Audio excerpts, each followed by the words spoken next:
Yeah, you can good to go. So, okay, let's take our learnings forward, right? So, in first half, we learned about the policy gradient, learned about Q-learning. We also had some understanding of Monte Carlo tree search, right? So, we can put together all these pieces and then see how we can design an algorithm to play Go, right? So, before that, we can get some understanding of the game itself, right? So, how many of you have played Go? How many? Okay. No. Okay. Right. Yeah. Yeah. I won't really go about the history of the game and other things, but it has been mainly been it has been prevalent in East Chinese territory, where people used it as a means to form strategies to conquer land. Okay, and some of the rules also reflect that kind of thinking. So, as a part of Go, you have a board, you have horizontal and vertical lines, and on each cross section you can put a black or white piece. Okay, and because of geographic reasons, as it turns out, in this game you start with black pieces and not white pieces. Okay, so there are two opponents. Each opponent has infinite supply of pieces. Okay, but of course, because you have the number of intersections that you have, these are finite. Hence, you can put only those many, and we'll see why you need like infinite pieces. Okay, so the way you play this game is very simple. So at each point, the player has to decide on which intersection I have to put the piece. Okay, so that's the decision that you have to make, and of course you can't put it on any random intersection because there are some rules, right? And so a very simple rule. Okay, so let's first talk about what do we mean by liberty. Okay, so you have this white piece here, right? So these two are basically its liberty, which means it's the space that it can have some effect on that piece. It's not like it can move to that piece, right? But it can have some kind of effect. Okay. And it so happens that so in this case, for example, this piece, all its liberties are taken by the opponent, which means the opponent now has control over this piece. Okay, so when all your liberties are taken, the piece can be taken out. So in this case, the person holding black pieces can simply take out the white piece, right? So since pieces can be taken out, the person who is holding the white pieces, that person has to have some supply of white pieces, because you can have you may need more number of pieces than can actually fit on the board, right? Yeah, I'm not really going to explain all the rules, but just give you some more sense, right? So when you have adjacent pieces, right, it is called as a string, and the amount of liberty that you have, it also increases. So here it actually means that if you want to break this wall, the opponent has to surround this string from all these angles. Only then you can break the only then you can have control over these two pieces, right? And the game ends when okay. So there are two important criteria. So one criteria is, so let's say if you also have white piece here and here, which means you are occupying this much land. So this much land is under your control, because this is a restricted area and there is no black piece inside. So that area is what you are owning. So it's like a wall, right? So that's one metric that you have to measure success. The other metric is if it so happens that during the process you have taken out some pieces from your opponent. So in this case, black, the person holding the black pieces, if he wins this particular piece, then your points increase. So I'll just show one example. So I think everybody can see this. The number of intersections that are being held by white versus black. Okay, yeah, I've just taken a screenshots from some slide deck so that 1 and 5 may not make sense, but essentially. On the top where there's only one white and then near the black one, and here there are 5 blacks. Yeah, right. Yes. So actually, it's the right screenshots. Right. So yeah. So everybody sees this. How you can win the game, right? So yeah, I mean it's not that 5 minutes is not sufficient to explain the game, but I hope at least the way you play the game is clear to most of you, right? Okay. As I said, the thing that matters the most to us is from a player's perspective, which intersection I choose. Okay, where I can put my next piece. That's the decision that that we are going to make. Okay, so I'll just skip over this part of AlphaGo history, and I will first talk about the existing version of AlphaGo, and then we can revisit that slide. Okay. So see, we have already learned about Monte Carlo tree search, right? And we know that it can be used to expand the game as we witness new states, right? We start with some state. If that state is already visited, then we have then we can do some kind of sampling, and then we can visit the next states. We also know what do we mean by state. It's basically a configuration of the board. As we enter a new configuration, we can use MCTS to just explore, right? Now, okay, so we have also learned that we can do backpropagation as a part of MCTS to learn different values for each of the nodes. Now, our goal as a part of having this MCTS as an approximator of the game is to transfer that knowledge to a deep network. Okay, the whole piece about this technique is that how do you transfer that knowledge, which is part of the tree, to a network which at runtime can see different states, and then it can learn to take different decisions.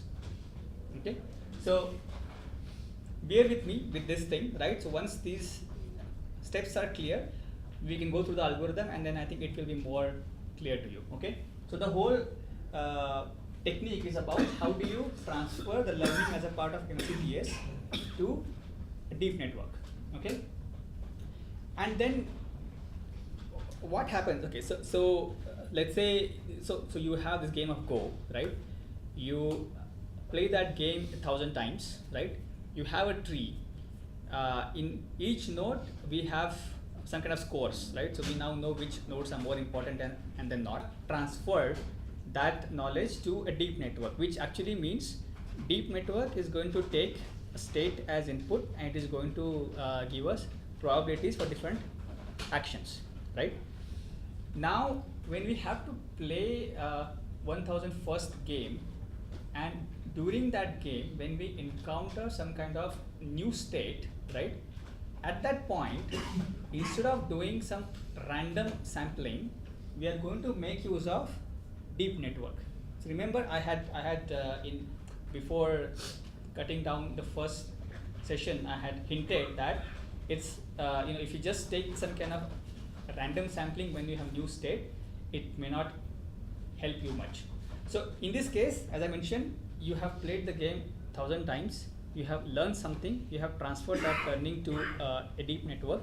When you encounter new states, you initialize, so you expand those states with the help of deep network. So what I mean by expansion, you have that state which means you have some kind of configuration. When you pass that configuration, when you do a forward pass, you have a probability vector for different actions.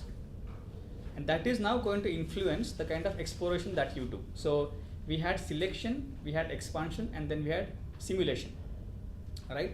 So now when we have to simulate the part where we have to start, that is going to be driven by a deep network, right? Is this part clear, right? Okay. So now deep network is also going to influence the expansion and scoring, and that is how the system basically learns not to explore things which are unnecessary. Okay, and of course, this gets repeated over time, so you will see the exact algorithm. And in the end, so the whole point is to train an agent which takes images as input and it learns some actions, right? So as we do lots of iterations of MCTS, as we train the model, as we explore more, the deep network itself is getting learned, right? Okay. Okay. So taking this forward, let's just go through a very simple algorithm, right?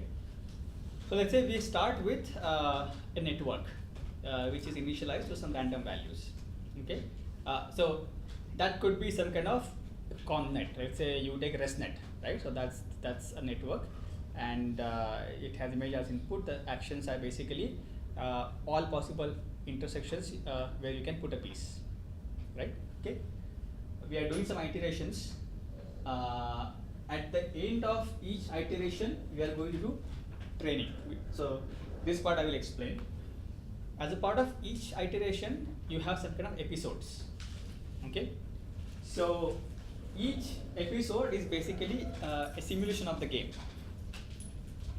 Okay. So you are doing lots of simulations of the game. Okay. And what when I say a simulation, right, here the deep network doesn't really come into picture anywhere except when I have to explore a new state, right? So you start with the initial config of the board, and you let this MCTS cut loose, right? So if you have some states visited, you explore them. If you have some state which is not visited, you initialize that state with a deep network. So okay, when I say you initialize a state with a deep network, we set two kinds of parameters. One parameter, so because from that state you have some actions, right? We initialize the probabilities of these actions using the deep network, and because there is also some chance of winning and losing from this state, we are again going to initialize some kind of value, what kind of reward I'm going to get from this state. Okay, this also we are going to initialize using our deep network, right? So our deep network has one output which is a value, right, which is a reward, which is going to fall between -1 and +1, and it has some n number of actions. So it's a single network which is going to give us these outputs. Okay, so when we encounter a new state, we initialize that state with these values, right? So when we have already visited state, right, we already have these numbers because we have played the game so many times that with each node we know whether I'm going to get a positive or negative reward, and if I have all these branches, what's the chance that I should visit all these branches. This information we have already because we have played lots of times and we have visited that state a few times, right? But when we encounter a new node, we have to initialize that. That is going to be done by a deep network. So this we do. So it will so happen that initially your game will not end because the new states are going to be initialized by your deep network. And you, okay, so as a part of this algorithm, when you encounter a new state, right? Um, the game, I actually made a mistake when I said that the game doesn't end. The game actually ends, and you consider that new state as your end state.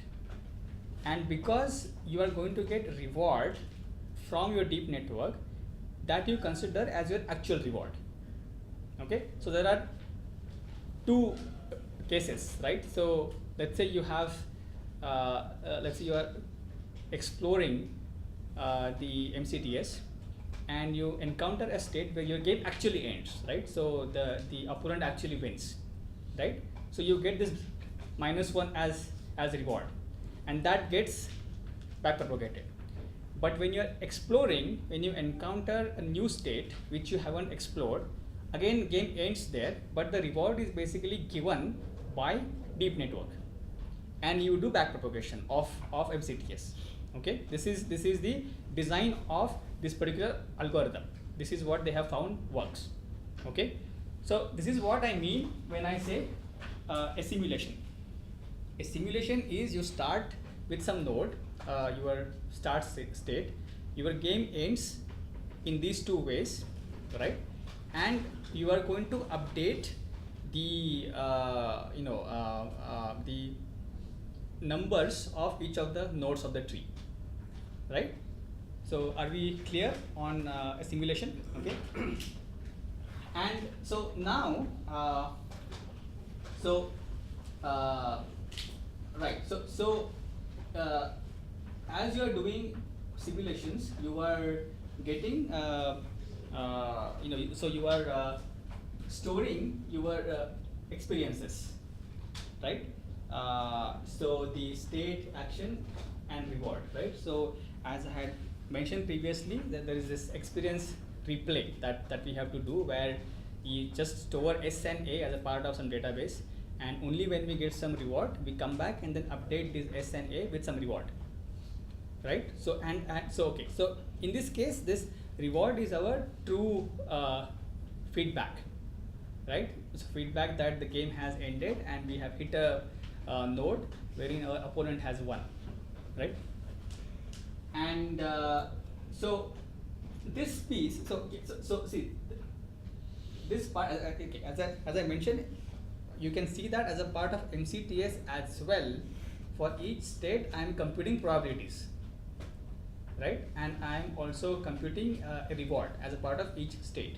But now I want to transfer that knowledge to a deep network, right? So I have a network, I have a set of examples.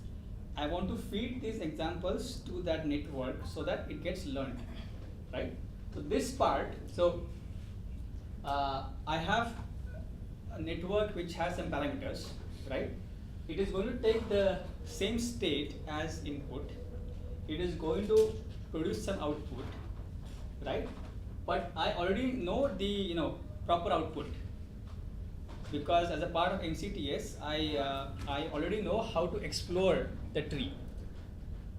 Okay, so I have this probability vector, which is going to act as my expected output vector, right? So okay, so is this part clear or no? To some extent, right?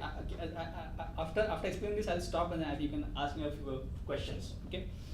So this part is output by our network, and since we want to correct our network, we have these x and y examples where this is x, this is y1, this is y2. This y1 is actually a probability vector, and that we are going to use along with pi.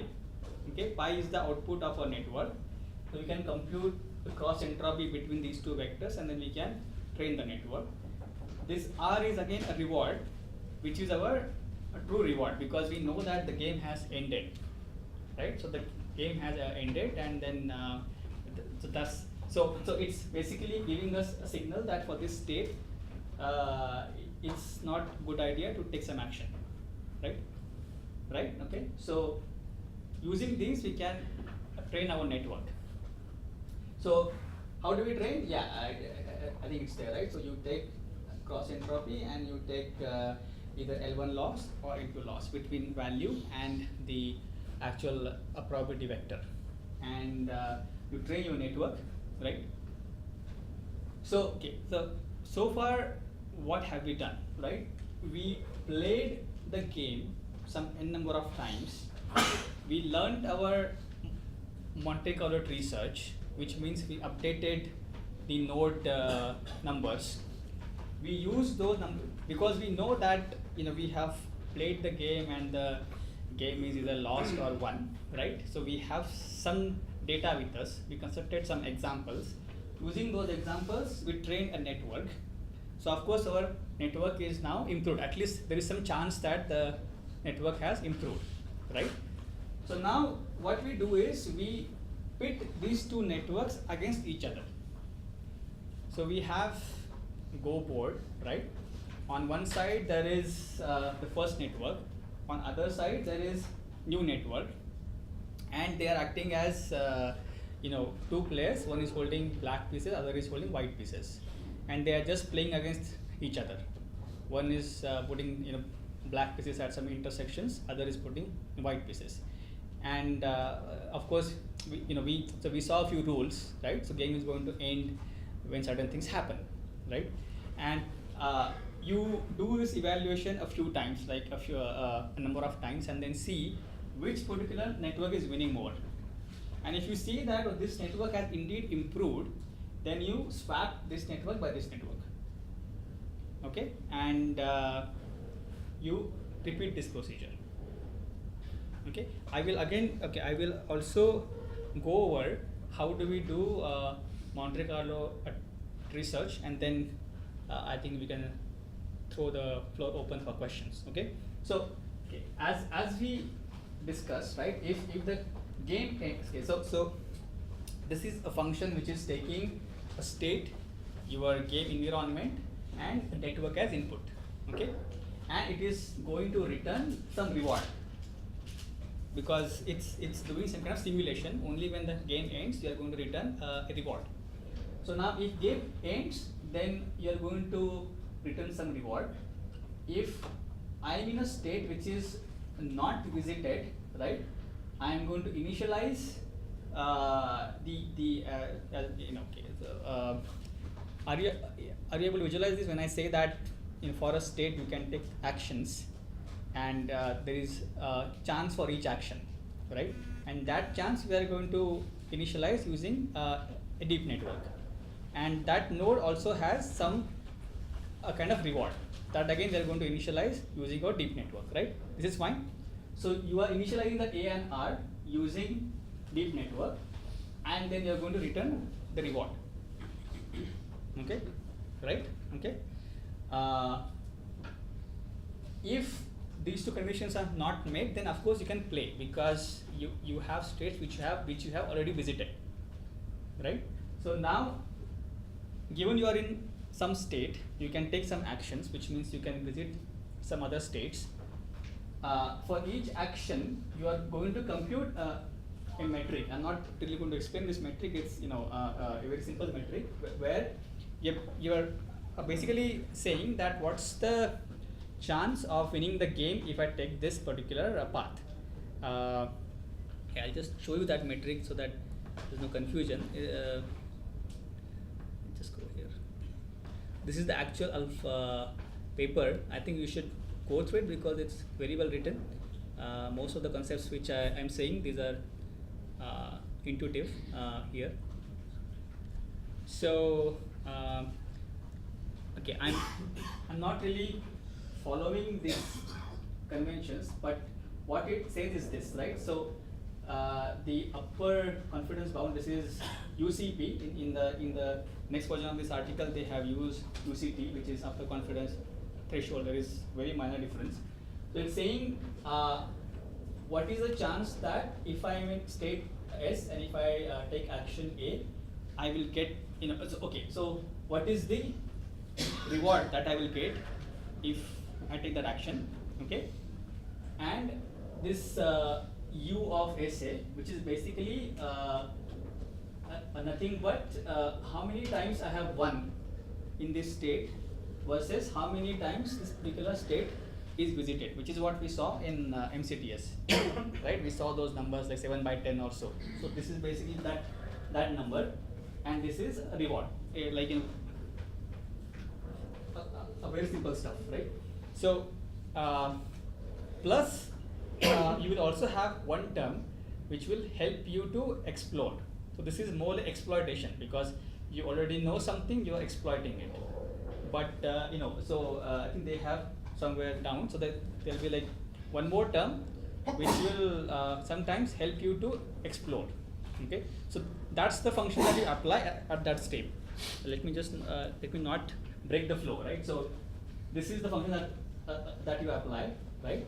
So you are, for each state, for each action, you are applying the function which will give you some values, and you will choose that action which is going to give you best value.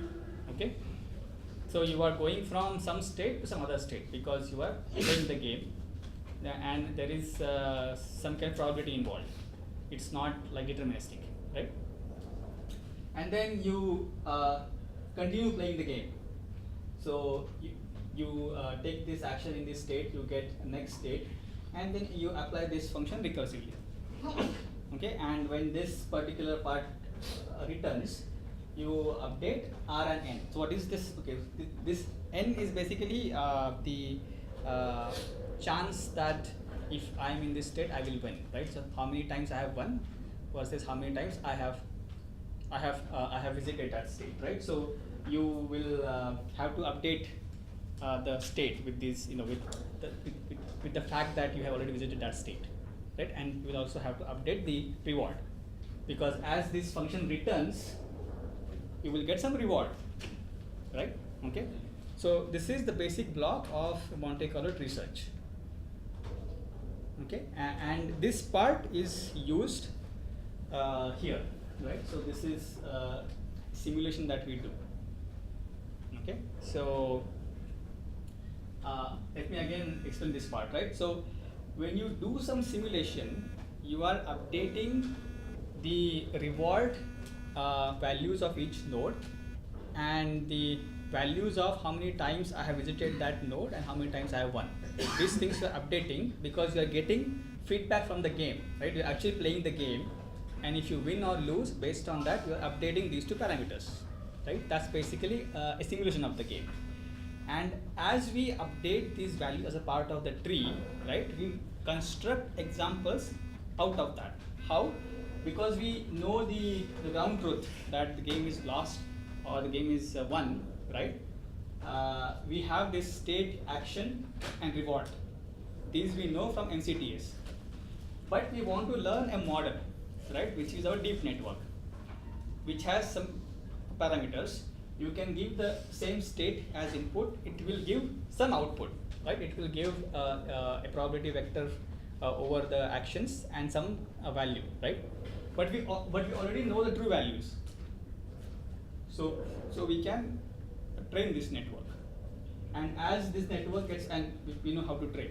So and as I mentioned, right, as you train this network, right, when you have to visit, so when in this case, right, in this case when you actually visit a new state, right, because your network is trained, instead of doing random sampling, right, it is going to output us the probability vector and reward value, which is going to be far better as compared to just doing some kind of random sampling, right?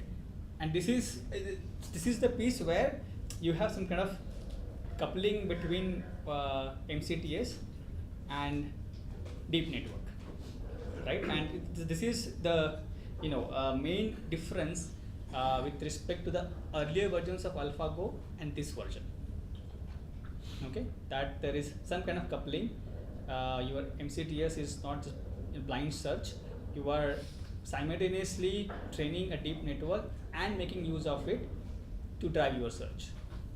Okay. Yeah, let me just see whether I have anything. Yeah, so okay, let's just go over it once, right? So yeah, so I think this part I have explained, and I will just make the slides available. You can go through it, and I will come back to this part where reflecting here. Okay, so as I mentioned, we had one deep network which gave us the value or the reward of being in that state, the eventual reward that we will get, and it also had output in terms of what actions I should take. So I had a single network, and so the earlier versions of AlphaGo were trained like this, right? So here, if you see, right, so we had some kind of experience replay where we by doing the simulation, we came to know that in this state, for this action, we get this kind of reward, right? But it's not, so this game has been played and digitized over the years. So why not just feed that kind of data to a deep network, right? So this game has been played in the past, right? And played by human expert. So we already have X and Y examples. So you can feed them initially, initialize your networks, and then sort of fine tune using Monte Carlo research. So that's the kind of approach which was followed earlier in case of AlphaGo, Fan and Lee, right? When you visit a new state, there this coupling between what you have learned so far was not there. So they just did some kind of random sampling and then explored. So that was a pure a Monte Carlo research. But here, if you see, we are making use of what we have learned to initialize the probability and rewards, right? So these are the two main differences with respect to earlier versions and this version, right? So this version, as I said, it didn't really see any kind of expert moves, right? Do you see this? That if I and Anuj, if we have played the Go game, right, we already have some kind of data, right? And if I have won, there is data that maybe this state in this action is a better thing to do. And if we have played the game like 100 times, you already have this data. This can be used to initialize my model, right? But this paper showed that without even seeing what is right and what is wrong, you can just let this system run, and as a part of this step,